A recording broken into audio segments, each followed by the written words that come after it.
Luis, un placer verte, como siempre. Gracias y muchas gracias por la invitación. Un enorme placer. Vamos a hablar un rato de política para después hablar de lo que nos gusta, que es del teatro. Definime este momento político. Y es muy raro, muy difícil, muy inesperado. Ya a la edad que yo tengo, ver algo en política en mi país inesperado es muy raro. Inesperado parecido a que, o sea, definime... A nada, A nada, a no se nada. parece a nada No, esto. a nada, a nada. Ver una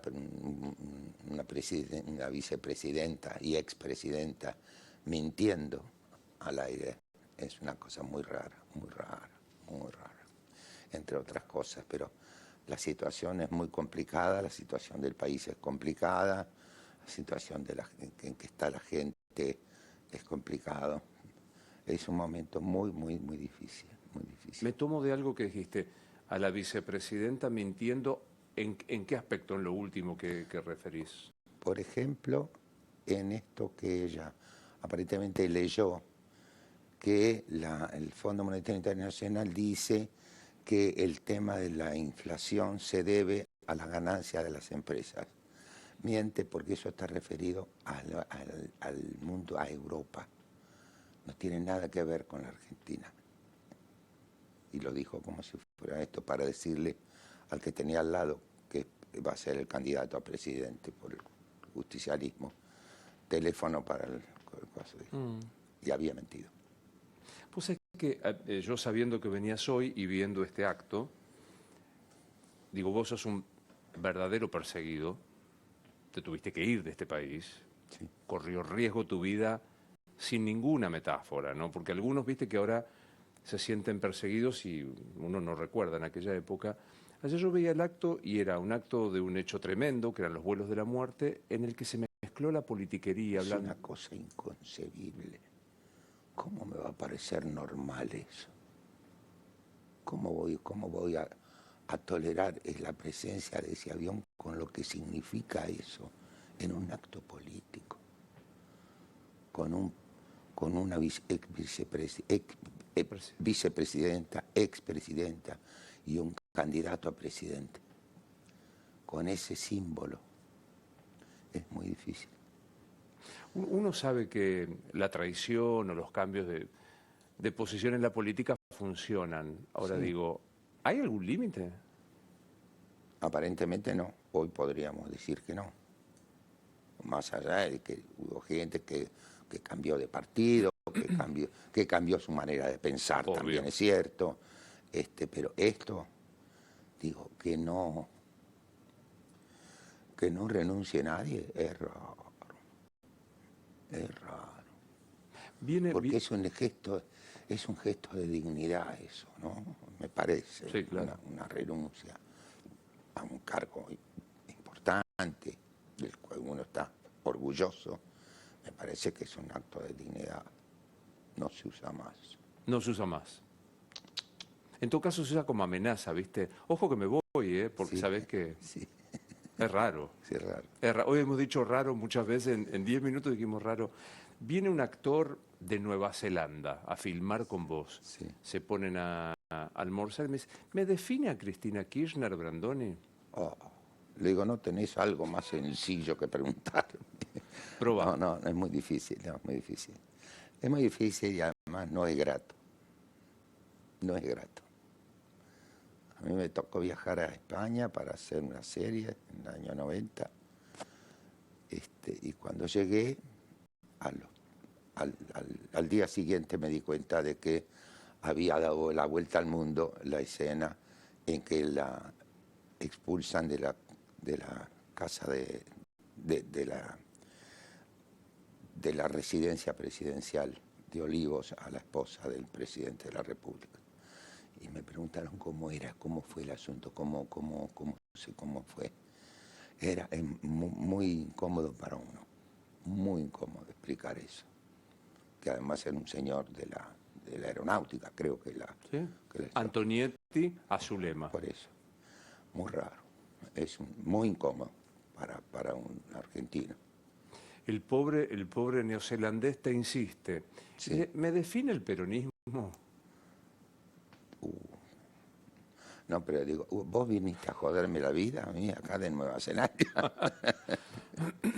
Con unos cuantos Es años de militancia radical, ¿tiene definición el peronismo? Bueno, depende de qué tipo de peronismo, dónde están ubicados, pueden, pueden decir muchas cosas del peronismo, se pueden decir cosas muy diversas, por otra parte. Digamos, el peronismo, por ejemplo, inventó las vacaciones, la jubilación, todo esto es mentira, todo mentira, fue mucho antes, entonces, pero se lo puedo creer. Pero es difícil y además ha hecho cosas muy distintas. Y cosas que eran difíciles de explicarle a un neozelandés. Es decir, tratar de convencerlo al general Perón de que sea de izquierda era muy difícil que me crean, me van a considerar un mentiroso. Pero viste que el peronismo banca desde Puerta de Hierro hasta Montoneros. Por eso digo, los muchachos decían que lo iban a convencer, o que era o que si Evita Rivera sería montonera, por ejemplo. Ellos sostenían eso. ¿Y hoy hay peronismo? ¿Cómo? Hoy hay peronismo. Yo creo que sí, claro que sí que hay peronismo. Debe haber peronismo, sin duda ninguna. Gente que toda su vida fue peronista tiene todo el derecho del mundo a hacerlo. Todo el mundo. Yo los he conocido, fueron compañeros míos de la profesión, gente que está convencida y tiene todo el derecho del mundo. Y además es difícil convencerlo de lo contrario, y me parece que está bien. Eso está bien, y además yo creo que hay en este momento, está en gestación o creciendo un peronismo democrático, que eso sí sería una cosa importante, que lo está encabezando Miguel Ángel Pichetto, que me parece que es una tarea muy importante la que está haciendo, muy importante. Muy beneficiosa para el país. ¿Alberto es peronismo? No sé, esto no me puedo meter en esas honduras. No, porque no lo puedo considerar así. Porque yo lo escuché decir cosas de la ex presidenta y actual vicepresidenta, como no los escuché decir a ningún periodista, analista político, a nadie. Y de pronto un día se sentaron, tomaron un café o un té, no sé qué, y arreglaron, cosas que yo no pude terminar de creer hasta el día de hoy. Ahora ya seguramente, ya no lo creo, nada. Podemos cambiar de tema. Obvio. ¿Por qué decidiste trabajar cerca de Patricia Bullrich? Bueno, porque me parece que tiene posibilidades de ser presidenta de la República. Más allá de que pertenecemos a la misma alianza política, ¿no? Es que ha demostrado coraje, decisión, convicción democrática, en fin, casi todos tenemos esos parámetros básicos, pero esto es lo que me cayó muy bien, y además porque esto es un análisis muy pequeño, muy corto, pero a mí me sirvió y a mí me sirve. Su actitud frente al hecho de la muerte de ese chico en el sur, y su reacción me parecieron muy valientes y muy corajudas, y con el riesgo de poder equivocarse, y lo hizo con esa convicción y no se equivocó. Estamos hablando de Maldonado, por supuesto. Sí. Desde afuera, a veces desde Juntos por el Cambio, alguien mira y dice, el votante de Patricia, ¿lo votaría Larreta si gana Larreta? Y viceversa, ¿el votante de Larreta la votaría Patricia? ¿Sentís que hay una amalgama base? Bueno, vamos a ver, yo creo que sí, porque sin la experiencia que tuvimos nosotros en el 2015 al 2019, no se produjo una división de la gente del radicalismo y la gente del PRO, no se produjo eso, al contrario, creo que la gente fue muy comprensiva. Si la gente de la Argentina no hubiese atravesado por la experiencia de Raúl Alfonsín, con quien, insisto, fuimos muy poco tolerantes y muy poco buenos, tolerantes, por decirlo. No hubiese pasado eso con el gobierno de Mauricio Macri. El gobierno de Mauricio Macri termina su mandato como presidente no peronista después de 91 años. El último fue don Marcelo Torcuato de Alvear. Esto es muy significativo. ¿Qué pasó?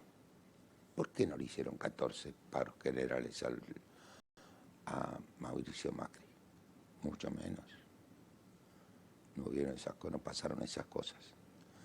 Y la gente no hubiese sido más piadosa con Raúl Alfonsín. Con Raúl Alfonsín la gente, incluso negocios privados cerraban las puertas cuando hacían paro el CGT. Las organizaciones del campo se solidarizaban también, digamos.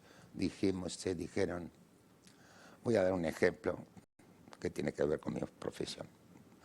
Un bocadillo de una obra de Carlos Gorostiza que se llamó El frac rojo. Hay una escena en que yo no la vi la obra, la leí, pero no la vi, porque estaba haciendo teatro. Bueno, se encuentran dos amigos, están conversando, dos amigos, ya era presidente Alfonsín, pero dice, bueno, ¿qué tal vos? ¿Y vos cómo andás? Y el otro dice, mira, la verdad no me puedo quejar. Y el otro dice, ¿por qué no? Si estamos en democracia. Así lo tomamos. Después no más. Después de la penosa despedida de la presidencia del doctor Alfonsín y de la Rúa, la gente ha tomado conciencia de que hay que defender la democracia. A la democracia hay que defenderla también. No valerse solo de la democracia y de los beneficios y maravillas que nos brinda la libertad de expresión. Pepe, ¿por qué decidiste aceptar la candidatura al Parlasur? Porque, en primer lugar, por supuesto, yo fui diputado nacional, no acepté la reelección porque estoy muy en claro de que lo mejor que sé hacer es actuar, ¿no? De todos modos, para mí fue una gran experiencia ser diputado nacional, una gran experiencia, pero no me daba para hacer otro mandato, para nada. De modo que en este caso yo no tengo ninguna aspiración política, ninguna. Me lo ofrecieron y me pareció, primero, debo reconocer que me sentí halagado por esa elección, me sentí halagado. Y después tenía algunas diferencias con la Diputación. La Diputación te lleva todo el día. Todos los días. Y esto es mucho más escalonada, son las reuniones, creo que son una vez por mes o una cosa así, más o menos, o un poco más. Y además el lugar donde está la sede del Mercosur es muy cerquita. Claro, acá nomás, es cruzando el charco. Es muy cerquita, así que... Y porque además seguramente es una experiencia que a esta altura de mi vida encarar una cosa que desconozco en gran parte, pero en una organización de la cual yo fui casi sin quererlo testigo. Soy testigo, porque yo era asesor del presidente Alfonsín en el momento en que se gestó, que fue el primer hecho concreto, fue la presencia del presidente Sarney de Brasil y Raúl Alfonsín, del cual tengo una anécdota muy divertida, que estábamos en el despacho con otros amigos y con él, que estaba caminando como de costumbre, y de pronto se le escapa y dice, estoy nervioso. Y a mí no sé por qué habré dicho. Le dije, ¿por qué no toma algo? Me dijo, no, yo quiero estar nervioso. Hermoso. Claro. Hermoso. Bueno, De modo que tengo otro recuerdo muy lindo porque se hizo una cena en la Costanera de despedida y estaba el presidente Sarney. Y recuerdo algo que no me lo voy a olvidar nunca, por suerte.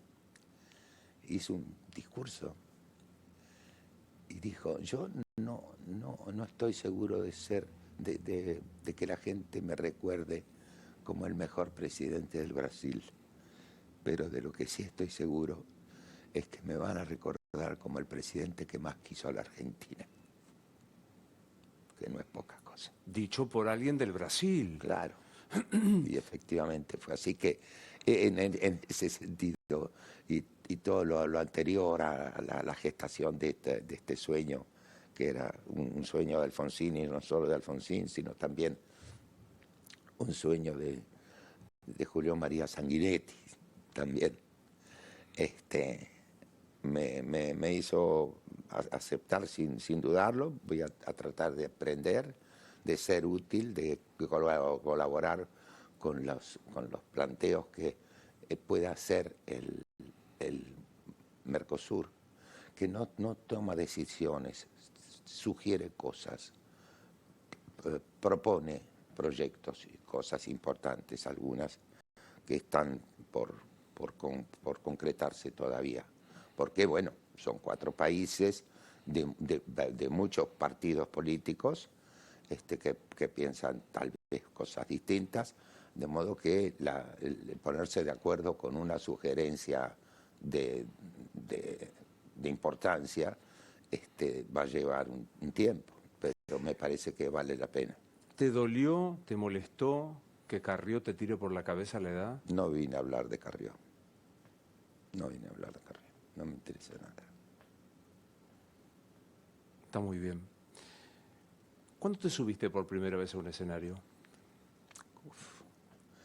Yo estaba en la escuela primaria, tenía 11 años, y un exalumno de mi escuela tenía un grupo de teatro de niños, para teatro para niños.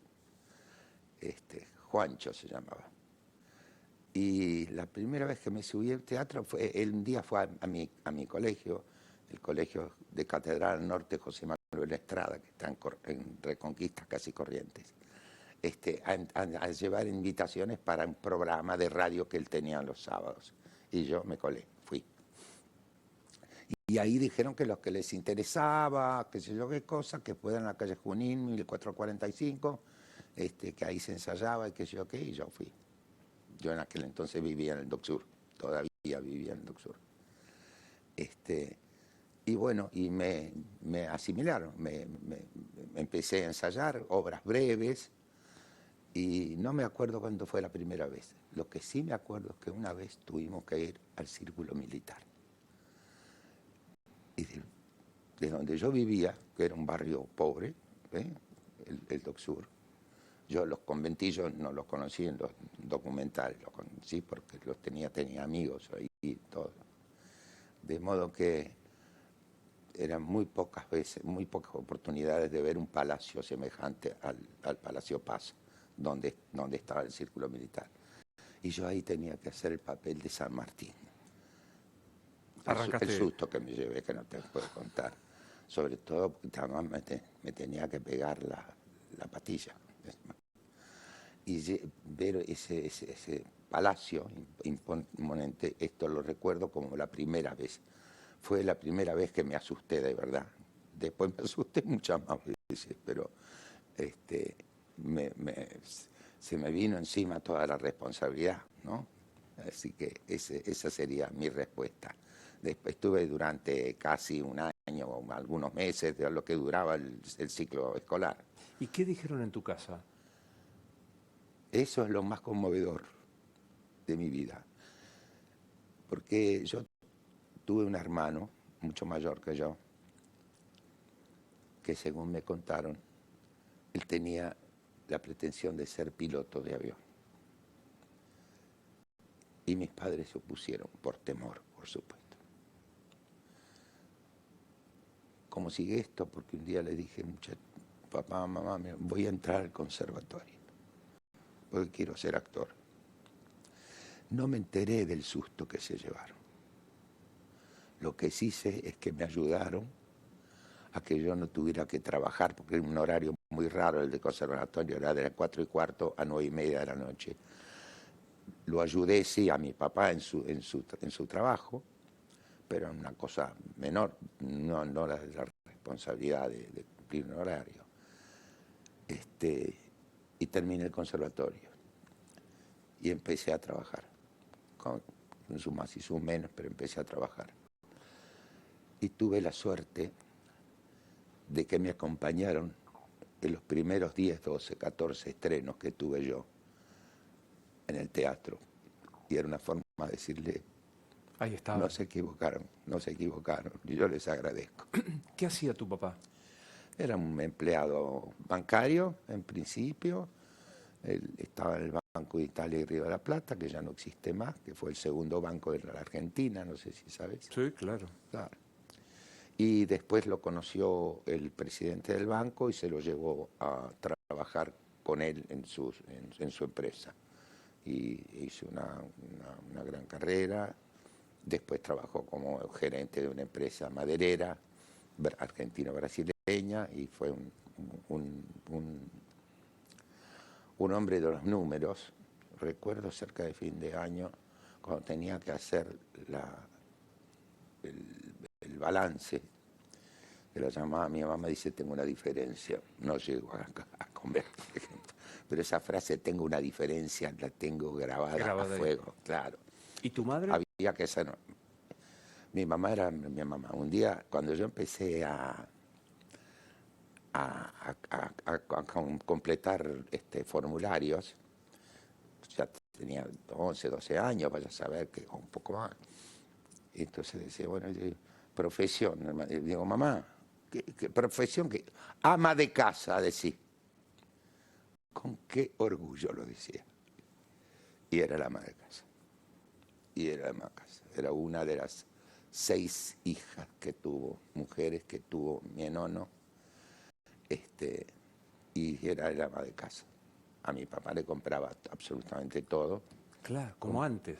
No, es que yo lo vi muchas veces, que él llegaba con su sueldo y se lo daba a mi mamá, muchas veces. Alta ministra de Economía, tu madre. Pero por supuesto, pero por supuesto. Pero bueno, eso me permitió algunos recuerdos de la infancia extraordinarios. Por ejemplo, entrar a Gatillaves era una cosa, o a Harrods, era una cosa, cerca de las fiestas, Harrods tenía un Papá Noel. Digo, eran unas salidas inolvidables. Así que... ¿Qué te pasa con el paso del tiempo? ¿Te molesta? No, no me molesta. Hubo distintas etapas. Una vez, primero porque en la vida de un varón hay etapas importantísimas que sortear, digamos, o que superar. Por ejemplo, los pantalones cortos, cosa que ya no se habla más de eso. No se sabe. Pero era una cosa seria, ojo, Ojo, porque la preocupación más importante era el día que teníamos que entrar a la secundaria. No entrar con pantalón corto era una cosa terminante. De manera que en ese momento yo quería crecer. Y quise crecer. Después crecí. Después me casé joven. Fui padre joven. En fin, trabajé o no trabajé, como suele ocurrir en esta profesión mía. Pero fuimos muy, muy felices. Y después no me preocupé por el tema de la edad, porque no es que fuera, pero yo me creía que no me iba a enfermar, que no me iba a pasar nada. Inviolable, inoxidable. Era siempre temprano para ir a dormir, que como te podrás imaginar, como nos pasó a muchos.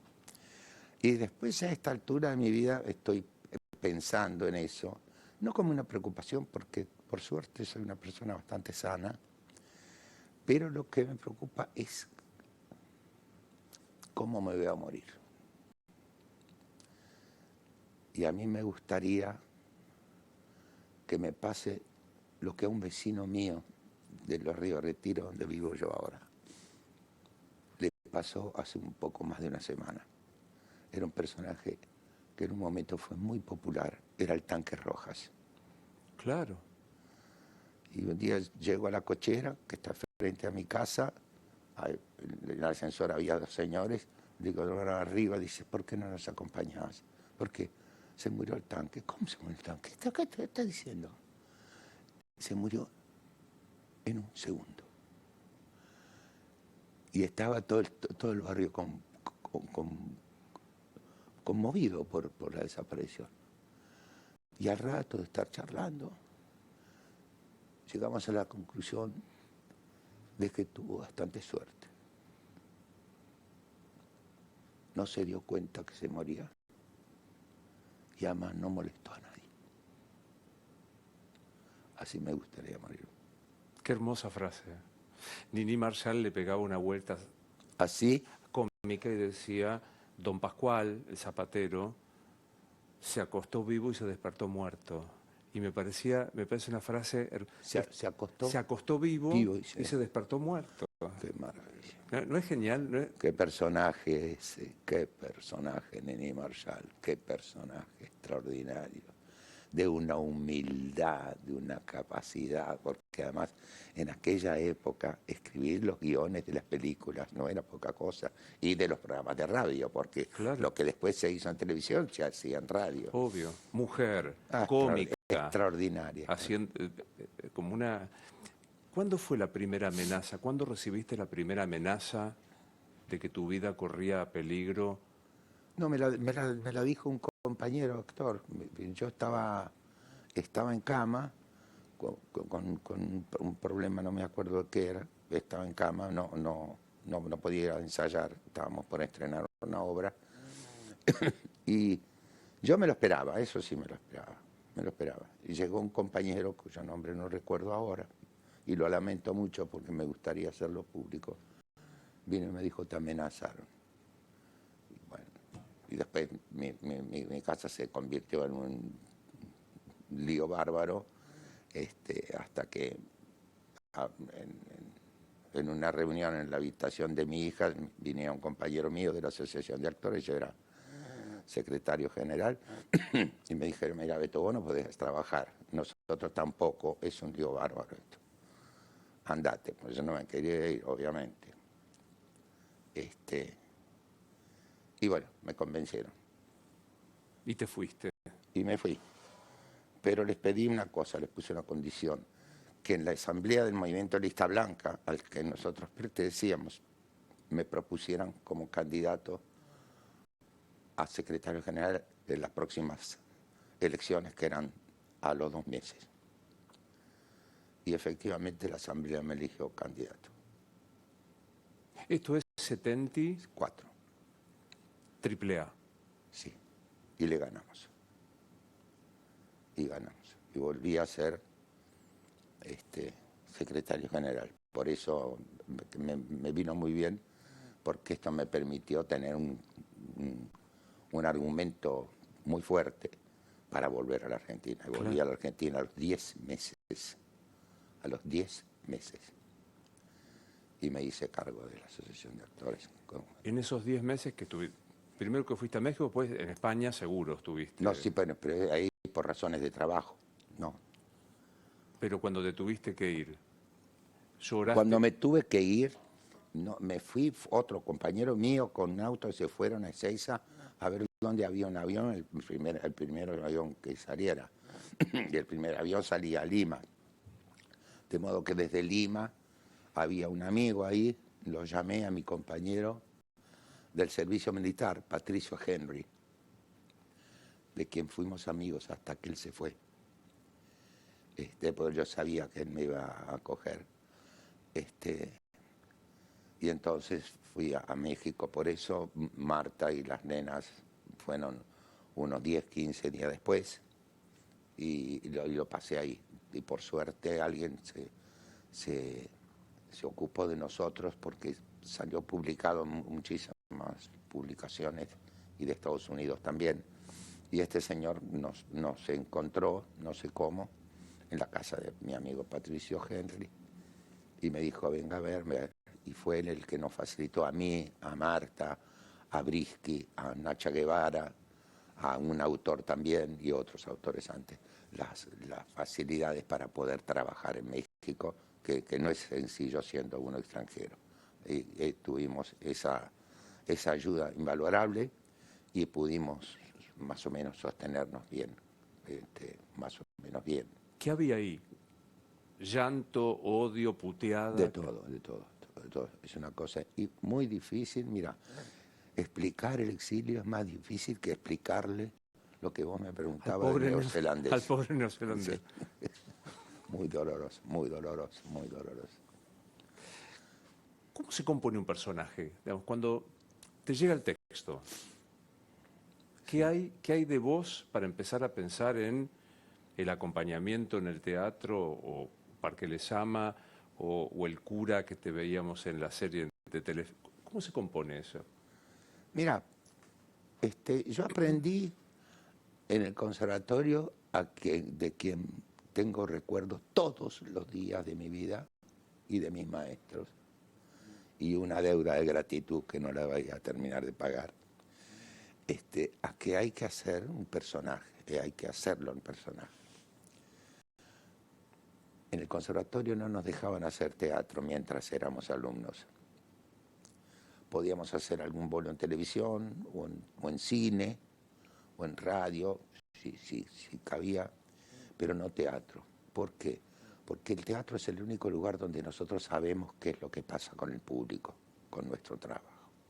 Entonces eso, en la actual formación, corremos el riesgo de que algo que nosotros vemos que resulta en el público, lo empecemos a repetir. Demagogia teatral. Claro. Entonces no podíamos. Tuvimos que dejar una temporada con Beatriz Mata.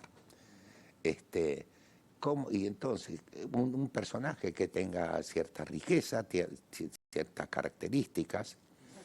Yo también tomaba clases en los colectivos, en la calle, en la cancha de River. Tomaba clases porque una de las tareas que me parece que eran elementales era la observación de los personajes. Y lo hice con fervor. Tanto es así que, bueno, no sé, yo he hecho mucho teatro de autor argentino, mucho teatro, mucho. Hice más de casi, si no más, un poco más de 50 espectáculos de autor argentino. Porque me di cuenta en la Comedia Nacional, en el año 64 y 65, que hicimos 9 títulos en 2 años. Imagínate lo que era para un actor joven eso. La diferencia que había en la recepción del público de las obras traducidas a las obras escritas en argentino. Y eso me enamoró. Entonces lo hice así y estoy contento. Entonces, ¿cómo se hace? Bueno, uno empieza a pensar cómo habla el personaje, de qué trabaja, que si tiene familia o no tiene familia, yo qué sé, las cosas elementales que nos pueden dar alguna idea de cómo se conduce, cómo se conduce este personaje. Y bueno, me tocaron algunos personajes hermosos, como el de Chúmbale, de Oscar Viale, que fue una cosa extraordinaria, y otras obras inolvidables, algunas que estrenamos nosotros, como Made in Lanús. Claro. ¿No? Me leíste el pensamiento. Porque esa obra que fue muy especial, con Manso, Contreras, Marta Bianchi, sí, y vos, es muy actual. Tan actual es que me han ofrecido dirigirla y me gustaría volver a dirigirla. Porque creo que hay que poner en el programa la acción en Lanús, provincia de Buenos Aires, 1984 o 85, que fue cuando la estrenamos. Porque esto es, a diferencia de muchas cosas que se hicieron, sobre todo en cine, como se eliminó en febrero del 84, se eliminó la censura en la Argentina con una ley que hizo que se desapareciera el ente de calificación cinematográfica. Desapareció.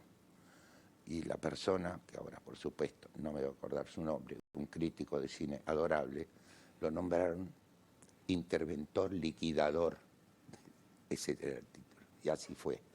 Entonces muchas experiencias cinematográficas, decía, se refería al pasado inmediato. En cambio, Made in Lanús habla del pasado, del presente, de qué pasó con lo que pasó. Ese matrimonio que viene al casamiento de una sobrina, cada uno con su proyecto secreto, el de mi personaje, el de volver a la Argentina, y el del personaje de mi esposa, de llevarse a sus hermanos allá, que es verdaderamente una tragedia, eso es una tragedia, porque además los 4 personajes tenían sus razones. Fue una obra extraordinaria que además tuvo la curiosidad de que se dio en un momento determinado, fue muy, muy exitosa, se dieron la película que se llamó Made in Argentina, por razones obvias, porque fuera del país nadie sabe qué es Lanús. Se dieron la obra de teatro y la película al mismo tiempo. Y la obra de teatro la sobrevivió. No, ¿sabes por qué te pregunto? Digo que es muy actual, porque hoy hay muchos que piensan en irse. Por eso. Y hay una Jolie, que es el increíble personaje de Manso, que dice, soy de acá, y Marta Bianchi, y el personaje de Marta que dice, vamos, ¿qué te pasa si viene un pibe hoy y te dice, Luis, yo me quiero ir de acá? Bueno, para mí es un tema muy importante ese. De modo que lo voy a resumir. Lo primero que se me ocurriría decirle a un pibe, dije, a vos todavía tu papá, tu tío, un primo tuyo, todavía no te dijeron que cuando llegues al lugar donde querés ir, te vas a transformar en extranjero.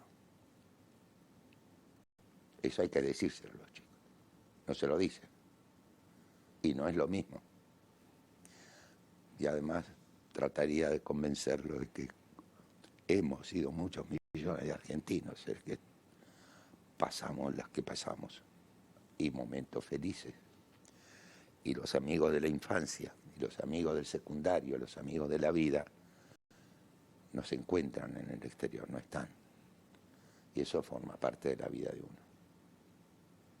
Sos Jolie, sos de acá. Sí, yo sí. El monólogo de Jolie era una cosa memorable. Y lo gracioso es que un día vino a verla el doctor Alfonsín siendo presidente. Y él no sabía que Nelly Fernández Tiscornia, la autora, lo menciona a él. Después del discurso de ella, de Jolie, al marido, después el matrimonio se va, él los acompaña a la calle y vuelve. Y le dice, a vos te van a mandar a la ONU, ¿cómo es para hacer un discurso? Vos vas a hacer un discurso como el que hiciste, no sé, un duerme nadie ahí en la ONU. Y es mencionado el doctor Alfonsín en la obra. De modo que hablaba de una cosa y era muy emotiva, ¿vos la viste? Sí, claro. Y yo soy viejo, yo vi la puesta, porque después se hizo con Soledad Silveira y Ana María Pique, pero yo vi aquella primera también, también, muy emocionante. ¿Para qué actuás, Luis? Porque a mí me gustaba ver las películas, por ejemplo. En el Toxur había 2 cines, el Select y el Eden, ¿no? En el Select en general daban películas argentinas, que a mí me gustaban mucho. Yo no sé si vos viste lo que hacíamos nosotros a la salida del cine. A la salida del cine, en la vidriera, en las puertas, estaban fotografías de la película. Entonces nos entreteníamos adivinando a qué escena correspondía la fotografía esa. Entonces, bueno, me gustaba mucho. Por eso de haber sido, y porque cuando estaba promediando ya el 5º año del Nacional, hice algunas visitas muy superficiales a 1 o 2 o 3 facultades. Ninguna me hizo así. Entonces dije, bueno, vamos a ver cómo nos arreglamos, porque no me entusiasmaba. Y esto sí me entusiasmaba. Y tuve un compañero del secundario, Hernando Vázquez Miranda, que me dijo, mira, yo estoy estudiando clarinete en el Conservatorio de Música y me parece que ahí enseñan a ser actor. por supuesto Ahí fuiste. me mandé, claro, me mandé ahí, entendí que había que dar un examen de ingreso, que fue cuando terminé el quinto año y empezó el ciclo del año siguiente. Y bueno, y ahí estuve 4 años casi como pupilo, porque teníamos 6 días de clase a la semana. ¿A qué se parece el aplauso? El aplauso es algo extraordinario, sobre todo cuando tenemos tantas dudas sobre tantas cosas que siempre alguien dice, no, pero parece que hubo un arreglo ahí, que yo que no, pero ¿qué pasa que fulano es amigo de fulano? Que yo que... En el teatro el aplauso no tiene arreglo, no hay manera de arreglarlo. Y cuando no es bueno, no hay quien te consuele. Y cuando es, vale la pena decirlo, como en Parque Lezama, a uno le gustaría que dure 2 o 3 días por lo menos, pero porque es muy grato. Claro. Porque nadie los obliga, no hay nadie que le diga ahora, nada. Y por más que alguno arranque, si no es genuino, se nota. Se nota, se queda pagando uno solo, pobrecito, claro. ¿Dónde está Parque Lezama? ¿Dónde lo puede ver? Al que todavía no lo vio, que le van a pasar cosas feas si no lo vio. ¿Cómo Sí, que hacen? ¿Le pasan cosas feas a la gente que no ve Parque Lezama? claro. ¿Y por qué lo aseguro yo? Porque yo le veo la cara a la gente, cuando puedo, en un saludo. Y la cara es la de un chico que acaba de ver un lindo espectáculo de títeres y está con la ilusión en la cara. Y es así, eso es lo que me parece que pasa en Parque Lezama, ¿Y a dónde lo vemos? en el Teatro Politeama. El Politeama, que estaba antes por la calle Corrientes, ahora está por la calle Paraná, en la misma manzana. Total. Y está muy lindo el teatro, está muy lindo. Nos morimos y ¿qué pasa, Luis? Ahí sí que no sé, ahí no sé qué decirte, no sé. ¿Sospechamos? No tengo esa ilusión, no tengo una ilusión religiosa en ese sentido, no. Me gustaría que nos volviéramos a encontrar con algunos, sobre todo, pero no puedo afirmarlo, no tengo esa ilusión. No sos religioso. No, laico, ¿no? Laico. Como era Sarmiento. Yo juego con los pecados capitales. Yo soy agnóstico, no sé, tengo que buscar el machete con los pecados capitales Sí. para ver qué te pasa. Soberbia. Soberbia. Y es un sentimiento muy complicado, muy difícil de manejar eso, si es que uno tiene esa inclinación, muy difícil de manejar. Yo a eso le tengo miedo directamente. Avaricia. Es deplorable, es un sentimiento deplorable, porque no saben lo que se pierde. Dando. Claro. Lujuria. Lujuria es un sentimiento complicado en general, ¿no? Muy complicado. Muy complicado porque hay que ver cómo se le presenta al individuo, porque puede cometer el error de creer que es una cosa inevitable, y entonces ahí está complicado, muy complicado. Ira. Ira es un sentimiento negativo, absolutamente negativo, no trae ningún beneficio ni propicia la admiración de nadie, ¿no? Es verdaderamente es como, es negativo, muy negativo. Gula. Gula es una desgracia, digamos, porque la gula, eso tampoco se puede manejar bien, no se puede manejar, creo yo. Y es dañino para la salud, para el bienestar, para la propia consideración del individuo, que de pronto se encamina, se trata de explicar de otros modos. Envidia. La envidia es horrible, debe ser muy, muy difícil. A menudo padecido eso por momentos, ¿no? Yo qué sé, más allá de que yo lo veía jugar a Walter Gómez y tenía envidia, pero era tan inalcanzable, o a la Bruna, o qué sé yo, o al Beto Alonso, que no me afectaba, porque yo decía, bueno, son cosas de boluda, eso, pero eso no Y puede ser. pereza asumo que nada, ¿no? ¿Eh? Pereza nada. Pereza no, sí, pero no me dejo ganar por la pereza, pero no, sí, he tenido pereza muchas veces. Sobre todo hay una pereza muy dolorosa cuando yo era chico y cuando era estudiante secundario también, que era los domingos al atardecer. Eso es una tristeza que no es cómodo resolverla. Entra por ahí caminando tu papá. ¿Qué te gustaría decirle? Que le agradezco mucho. Entra tu vieja. También, también. Mis tías también. Les debo mucho. Yo soy parte de esas lecciones de vida. Por ejemplo, el celo por el trabajo, el fervor por el trabajo, el orgullo por el trabajo. Eso me enseñaron. Entra Patricia Bullrich. ¿Te gustaría decirle algo? Sí, que tenga suerte. Claro, que tenga suerte. Entra Larreta. Que tenga suerte. Porque cualquiera de los dos puede ser el presidente de la República y me gustaría que les vaya bien. Necesitamos que les vaya bien. Entra Y además, sí. no hay que ayudar, no hay que propiciar la animadversión, la competencia entre los miembros de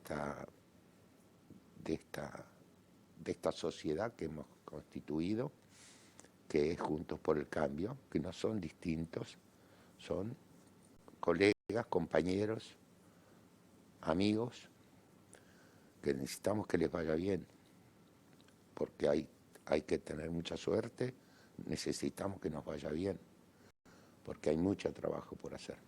Entra Massa. Massa, lo saludaré como corresponde, soy una persona relativamente educada, claro. Entra Cristina. Yo fui diputado nacional, Claro. ¿Entra Cristina? Me costaría saludarla. Ya sé que no querés hablar. Si entra, si entra Carrió. Pero hemos hablado muchas veces, fuimos compañeros en la Cámara de Diputados, así que no sería una novedad. ¿Se disculpó no? Por lo No, que... no, ni lo espero. No importa. Entra Luis Brandoni Sí. a los 16, con unos anitos de experiencia como tenés ahora. Sí. ¿Qué le decís al pibe ese? ¿Qué vas a hacer cuando seas grande? ¿Y qué vas a hacer vos cuando seas grande? Voy a ser bueno, voy a tratar de ser bueno, que tengo mis nietos, mis nietas, mis hijas, que me quieren, creo, yo estoy seguro que me quieren. He hecho todo lo posible porque me quieran, por supuesto, hay que ser sincero. Pero están en un lugar muy encantador, ya son profesionales, dos de ellas, las mayores, así que eso lo vivo con cierto orgullo también. Seamos cholulos. Entra De Niro.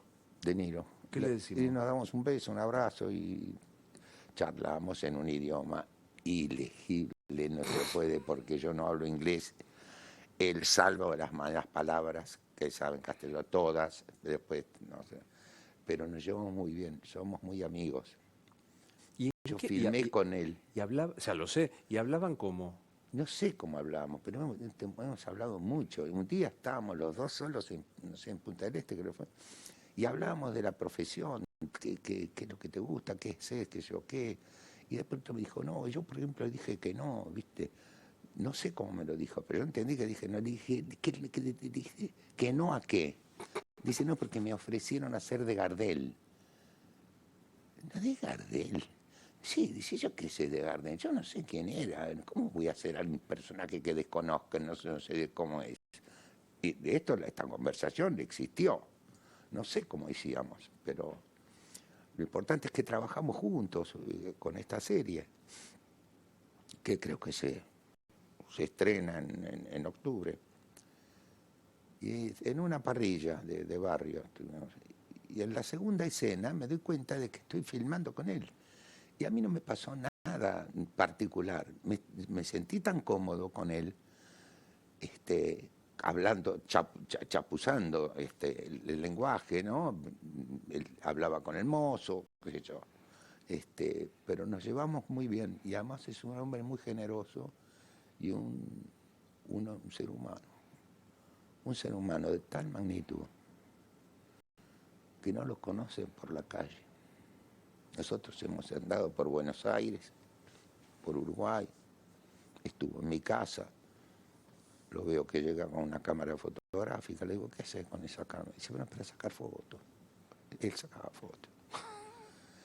Y pasó que fuimos a filmar Made in Argentina, Nueva York, cerca de la Navidad. Y yo tenía una escena con un actor norteamericano donde tenía que hablar inglés, que lo que me costó eso no te puedo contar. Y ensayamos una noche en una habitación del hotel donde estábamos, y al día siguiente tenía que filmar. Entonces él no vivía en Nueva York, se fue a comer, vaya a saber qué, y fue al restaurante de De Niro.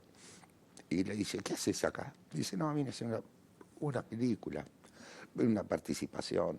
Dice, ¿qué película? Una película argentina. ¿Película argentina? Dice, ¿y quién estaba?